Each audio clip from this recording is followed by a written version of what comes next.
নমস্কার বন্ধুরা, তন্নিস কিচেনে আপনাদেরকে স্বাগত। আজ আমি বানিয়ে দেখাবো পুলি রেসিপি। আমি এখানে আজ দুধ পুলি বানিয়ে দেখাবো। দুধ পুলি কিন্তু অনেকেই বানান, কিন্তু পারফেক্ট হয় না।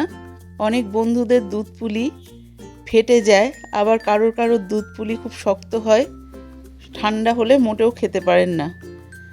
আমি এখানে কিভাবে বানালে দুধ পুলিটা শক্ত হবে না, দুদিন পর্যন্ত নরম থাকবে, সেটাই আমি বানিয়ে দেখাবো। এর জন্য আমি নিয়ে নিচ্ছি 1 কাপ পরিমাণ ময়দা, হাফ কাপ পরিমাণ চালের গুঁড়ো আর 2 টেবিল চামচ পরিমাণ আটা। আপনারা কিন্তু ভাগটা সবসময় ঠিক রাখবেন। এখানে কিন্তু আমি ময়দার পরিমাণটা একটু বেশি নিয়েছি, চালের গুঁড়ো তার থেকে কম, আর তার থেকেও কম নিয়েছি আটা। এই সমস্ত উপকরণগুলো কিন্তু আপনারা দেওয়ার চেষ্টা করবেন। নিয়েছি হাফ কাপ পরিমাণ সুজিটাও কিন্তু দিতে হবে। এবার সমস্ত শুকনো উপকরণগুলো আমি একসাথে ভালো করে মিশিয়ে নেব। এখানে কিন্তু সুজিটা এর সঙ্গে মেশানো যাবে না, সুজিটা আলাদাই রেখে দেবেন। এইবার আমি একটা কড়াই বসিয়ে দিয়েছি। কড়াই গরম হলে কড়াইতে দিয়ে দিচ্ছি 1.5 লিটার পরিমাণ দুধ। দুধটাকে কিন্তু আমরা ফুটে উঠতে দেব। দুধটা যতক্ষণ না ফুটে উঠছে ততক্ষণ অনবরত আমরা নিচে থেকে এরকমভাবে নাড়তে থাকবো, যাতে দুধটা তলা থেকে না লেগে যায়। দুধটা ফুটে উঠেছে, এই পর্যায়ে কিন্তু বেশ কিছুক্ষণ ধরে আমি এরকম করে দুধটাকে জাল দিতে থাকবো। এরপরে আমি দুধটাকে পাশের গ্যাসের ফ্লেমে বসিয়ে দিলাম।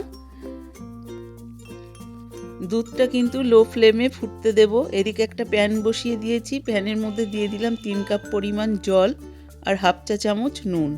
দিয়ে দিচ্ছি 1 টেবিল চামচ পরিমাণ গাওয়া ঘি। এই গাওয়া ঘিটা কিন্তু অবশ্যই দেবেন, আর যদি না থাকে 1 টেবিল চামচ পরিমাণ রিফাইন তেল এখানে দিয়ে দেবেন। এবারে আমি দিয়ে দিচ্ছি সেই হাফ কাপ সুজি। হাফ কাপ সুজিটা দেওয়ার পরে আমি অনবরত নাড়তে থাকবো। এবারে আমি দিয়ে দেব সেই শুকনো উপকরণগুলো সবটাই আমি এখানে ঢেলে দিয়ে দেব। আর এই ঘিটা দেওয়ার কারণে কিন্তু পিঠেগুলো খুবই সফট থাকবে। সমস্ত শুকনো উপকরণ আমার দেওয়া হয়ে গেছে। এই পর্যায়ে কিন্তু আমি গ্যাসের ফ্লেমটা একদম লোতে রেখে 2 মিনিটের জন্য ঢেকে হতে দেব। এখানে দেখুন এরকমভাবে আমি একটু নাড়িয়ে ভালো করে পাতিয়ে দিলাম, দিয়ে 2 মিনিটের জন্য হতে দিলাম। ফিরে আসলাম 2 মিনিট পর। 2 মিনিট পর কিন্তু গুঁড়োটা ঠিক এরকম দেখতে হয়েছে। এবার আমি খুন্তির সাহায্যে ভালো করে নেড়ে চেড়ে একটা মন্ড টাইপের বানিয়ে নেব। এই পর্যায়ে কিন্তু আমার এখানে ডোটা বানানো প্রায় হয়ে গেছে। আমি একটা পাত্রে ঢেলে নিচ্ছি।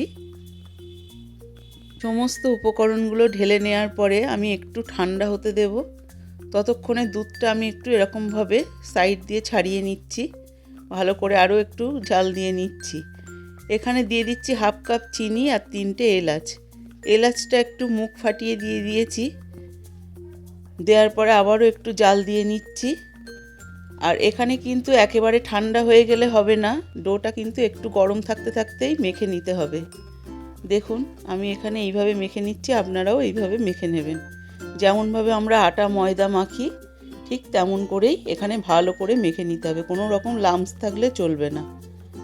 এই ডোটা মেখে নেওয়ার পরে দেখুন ঠিক এরকম স্টিকি হয়েছে। এইবার ডোটাকে আমি 3টে ভাগে ভাগ করে নিচ্ছি। সবটা যদি আমি একসঙ্গে পুলি করতে থাকি তাহলে বাদ বাকি যে ডোটা আছে সেটা কিন্তু শক্ত হয়ে যাবে এবং তখন পুলি বানাতে গেলে পুলিটা ফেটে যাবে। সেই কারণে আমি দুটো এরকম দলা একটা বাটির মধ্যে ঢেকে রেখে দিলাম। আপনারা চাইলে টিফিন বক্সেও রাখতে পারেন। এইবার আমি যে ডোটা নিয়েছি সেটাকে 2 ভাগে ভাগ করে নিলাম। এরকম হাতের সাহায্যে যেমন আমরা লুচির লেচি কাটি সেরকম ছোট ছোট করে বল করে নিচ্ছি। ঠিক এরকম ছোট ছোট বল আমার সবকটা বল করে নেওয়া হয়ে গেছে। এবার আমি এখানে নিয়ে নিয়েছি 500 গ্রাম নলেন গুড়ের সন্দেশ। আপনারা চাইলে ক্ষীরও নিতে পারেন বা নারকেলের পুরও দিতে পারেন। এইবার আমি একটা করে বল এরকমভাবে বাটি বানিয়ে নিচ্ছি। পুলির বাটিটাকে বানানোর সময় হাতে একটু করে ময়দার গুঁড়ো এরকমভাবে লাগিয়ে নিতে হবে, যাতে বাটির গায়ে হাতটা আটকে না যায়। সেই ক্ষেত্রে একটু ময়দার গুঁড়ো আঙুলে লাগিয়ে নিতে হবে। নিয়ে অনবরত এরকম করে গোল গোল করে ঘুরিয়ে ঘুরিয়ে আমাদের বাটিটাকে বানিয়ে নিতে হবে। আর বাটিটা কিন্তু লক্ষ্য রাখবেন বেশি যেন পুরু না হয়, বেশ একটু পাতলা টাইপের বাটি বানাতে হবে, এবং সব দিক যাতে সমান হয়, সমান পুরু হয়, সেটাও আপনাদের লক্ষ্য রাখতে হবে। দেখুন ঠিক এরকম বাটি হবে। বাটিটা বানানোর পরে আমি সামান্য পরিমাণ সন্দেশ দিয়ে এই বাটির মধ্যে ভরে দিচ্ছি। এই পুরটা দেওয়ার সময় আপনারা খেয়াল রাখবেন একেবারে বেশি পরিমাণে পুর দেবেন না, বাটিটা যেন একটু ফাঁকা থাকে এরকমভাবে পুর দেবেন, নইলে কিন্তু দুধে দেওয়ার সঙ্গে সঙ্গে কিন্তু পুলিগুলো ফেটে যাবে। প্রথমে আমি এরকম আঙুলের সাহায্যে এরকম চেপে চেপে একবার করে নিলাম, তারপরে আমি আঙুলের সাহায্যে এরকমভাবে চেপে চেপে পুলিগুলো বানিয়ে নিচ্ছি। আপনারা একটু ভালো করে লক্ষ্য রাখলেই বুঝতে পারবেন যে আমি পুলিটা কেমনভাবে বানালাম। ঠিক এইভাবে পুলিগুলো বানিয়ে নিচ্ছি। আর অপর দিকে আমি কড়াইটা আর একটু চেক করে নিচ্ছি, দুধটা কিন্তু 1.5 লিটার দুধ 1 লিটার দুধে পরিণত হয়েছে। সেই পর্যায়ে আমি দিয়ে দিচ্ছি 1/2 কাপ পরিমাণ নলেন গুড়। এই নলেন গুড়টা আপনারা দিতে পারেন, আর যারা নলেন গুড় না পছন্দ করেন তারা একটু চিনির পরিমাণটা বেশি দিয়ে দেবেন, তাহলেই হয়ে যাবে। তবে নলেন গুড়টা দিলে কিন্তু বেশি স্বাদ হয়। আমি এখানে সবকটা পুলি বানিয়ে নিয়েছি। এবার আমাদেরকে কয়েকটা চুষি বানিয়ে নিতে হবে এই পায়েসে দেওয়ার জন্য। দেখুন আমি একটা এরকম বল রেখে দিয়েছি, তার থেকে ছোট ছোট করে টুকরো নিচ্ছি।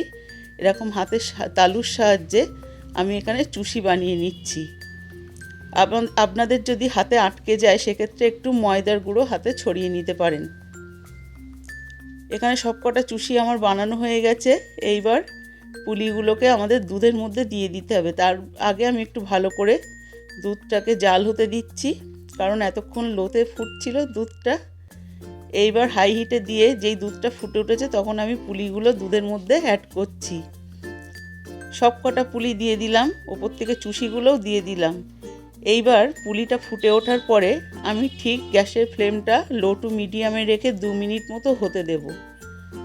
যখন দেখবেন পুলি দুটো একটা পুলি তো ফাটবেই, পুলি যখন একটা দুটো মুখ ফেটে বেরিয়ে আসছে সেই ক্ষেত্রে আপনাদের বুঝে নিতে হবে যে পুলিটা আপনাদের পারফেক্ট হয়ে গেছে।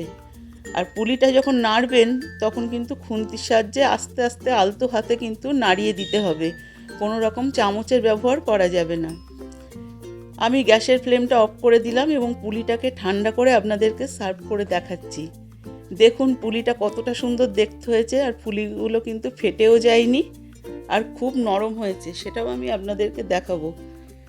আমি এখান থেকে দুটো পুলি নিয়ে আপনাদেরকে একটা চামচের সাহায্যে কেটে দেখাচ্ছি। দেখুন কতটা নরম হয়েছে। এই পুলিটা কিন্তু পরের দিন ঠান্ডা হয়ে গেলেও একদম তুলোর মতো নরম থাকবে। আমার এই রেসিপিটা যদি ভালো লাগে তাহলে অবশ্যই সাবস্ক্রাইব করবেন, লাইক দেবেন এবং শেয়ার করবেন।